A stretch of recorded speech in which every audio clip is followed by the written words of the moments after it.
Hello all, Shadwell here, ready to talk about the next film in my collection, Bay of Blood from 1971. It's the third film in the Bava Box Volume 2, is directed by Mario Bava and stars Claudine Auger and Luigi Pistilli. I know we've talked about earlier Bava films being given alternate titles, but this one is the motherlode. You might also know this film by the titles Carnage, A Bay of Blood, Bloodbath, Chain Reaction, Ecology of Crime, or Twitch of the Death Nerve. That is the most alternate titles I've ever heard of. But it gets worse, as it was also screened as Last House on the Left 2 in a few American markets, even though it was filmed before Last House on the Left. It starts out as a giallo film with the murder of an old countess. The camera cuts to the murderer taking off a pair of black gloves, as that had been introduced to the giallo the year before by Dario Argento in The Bird with the Crystal Plumage. But then the camera keeps panning up to show the face of the killer, a no-no in giallo, as the idea is to keep the audience guessing who the killer is until the end. So with one camera shot, this film accepts itself as a giallo, but then announces it is something more, something one step beyond. What comes after is a film that many people claim is the granddaddy of the slasher genre. In fact, Two Kills, which is technically Two Kills with Three Bodies, are lifted directly for the first two Friday the 13th films a decade later.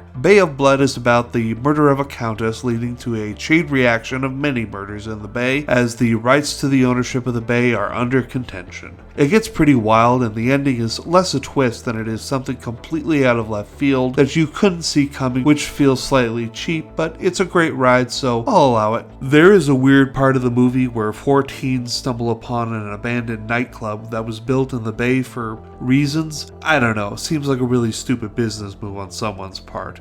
As it is a proto-slasher, it is probably the most influential film that Bava made. I used to have a problem with what I thought was the pointless murder of the four teens, until I realized this time watching the film that they were witnesses and had to be dealt with by the killer. Or killers. It's also safe to say that between this in 1971 and Lisa and the Devil in 1973, Bava was definitely in his occasional booby on film phase, which was an inevitability really, as all of the big three, Bava, Argento, and Fulci, showed nudity in their films eventually, some more gratuitously than others. Anyway, I like Bay of Blood, and without it we may not have the slasher genre as it is today, so I've got to give it a B+.